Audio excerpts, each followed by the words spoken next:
Kobaran api menghanguskan sejumlah rumah warga di Pekon Penggawa 5 Ulu, Karya Penggawa, Kabupaten Pesisir Barat, Lampung. Material bangunan yang terbuat dari kayu membuat kobaran api semakin cepat merambat ke rumah lain yang berdekatan. Petugas pemadam kebakaran dibantu warga terus berupaya melakukan pemadaman hingga akhirnya api berhasil dipadamkan. Ada 6 rumah yang terbakar, 3 diantaranya rata dengan tanah, 3 rumah lainnya mengalami rusak ringan. Diduga kebakaran ini akibat adanya konsleting listrik. Tidak ada korban jiwa, namun akibat amukan si jago merah kerugian ditaksir mencapai miliaran rupiah. Dari pesisir barat, Enrico Ngantung, iNews melaporkan.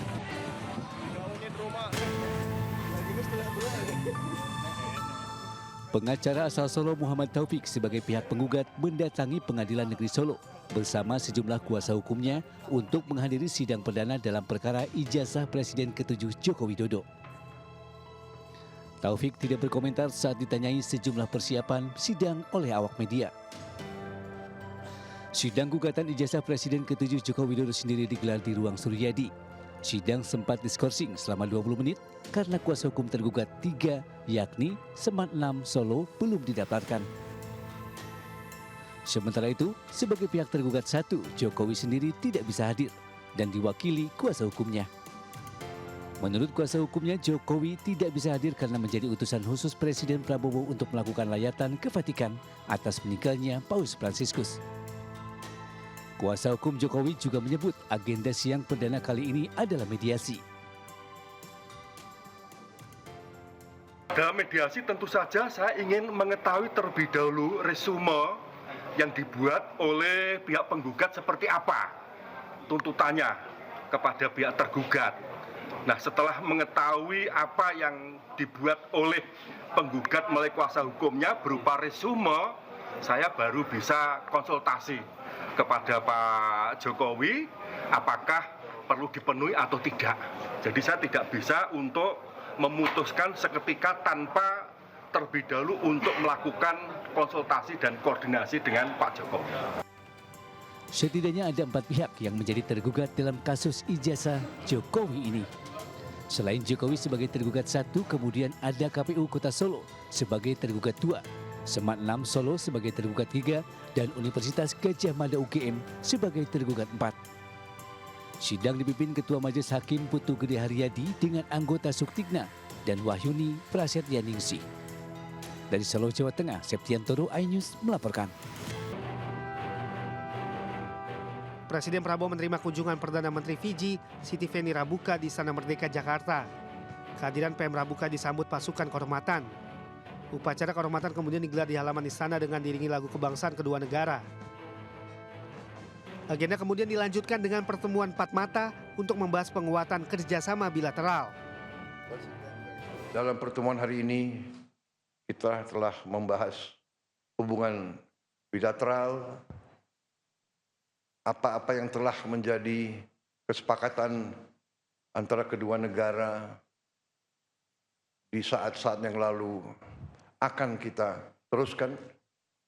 Di bawah pemerintah yang saya pimpin, kita akan menepati semua komitmen dan perjanjian kita dalam waktu yang cepat. The President, sir, we thank you most sincerely for the recently concluded signing of the agreement for that agricultural training center in Fiji, which will develop into a regional one. And we most sincerely appreciate your grant of 12 million Fiji dollars, which is equivalent to about $6 million US dollars, which is big for Fiji. Presiden Prabowo berkomitmen memperkuat kerjasama Indonesia-Fiji yang telah terjalin puluhan tahun. Dari Jakarta, Tim Liputan melaporkan.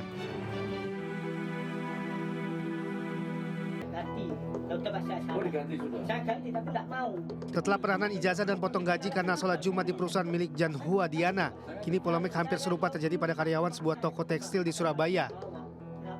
Mendapat laporan dari salah satu karyawan toko, Wakil Wali Kota Surabaya Armuji langsung mendatangi toko di Fashion Tekstil dan Tailor Jalan Basuki Rahmat.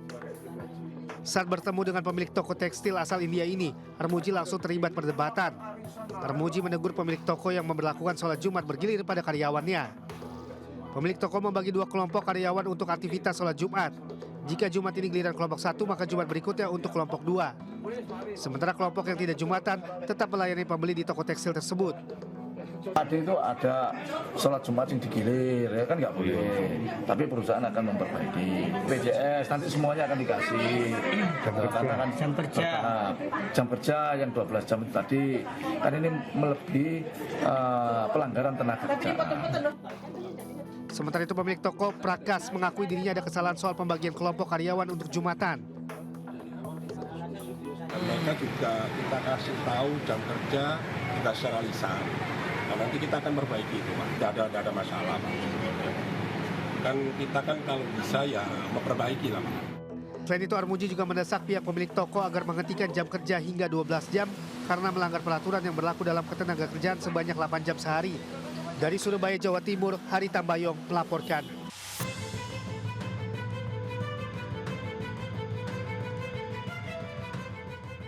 Mardevi mendatangi gedung Balai Kota Jakarta di Jalan Merdeka Selatan, Jakarta Pusat untuk menyerahkan formulir lamaran kerja sebagai petugas penanganan prasarana dan sarana umum atau PPSU.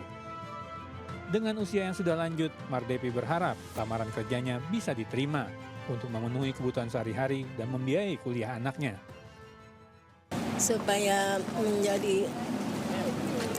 masa depannya ke depan maju gitu anak-anaknya. Jadi untuk kebutuhan hari-hari juga ya? Kebutuhan hari-hari. Berbeda dengan Septi, sarjana S1 Manajemen Ekonomi ini rela melamar sebagai petugas PPSU akibat sulit mendapatkan pekerjaan. Ia berharap agar lamaran kerjanya bisa diterima, lantaran beberapa kali lamarannya ke sejumlah perusahaan tak kunjung membuahkan hasil. Pertama sebenarnya saya udah melamar ke mana aja, swasta maupun di negeri juga saya sudah berusaha. Tapi selagi ada peluang dan kesempatan saya tetap untuk bisa apply kerjaan di mana aja. Animo masyarakat dari berbagai kalangan yang melamar sebagai petugas PPSU memang sangat tinggi.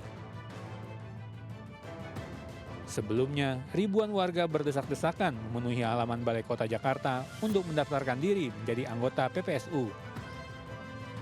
Sulitnya lapangan pekerjaan dan harapan mendapat gaji yang layak menjadi alasan utama ribuan warga ini rela berjibaku untuk bisa mendapatkan lowongan yang ada.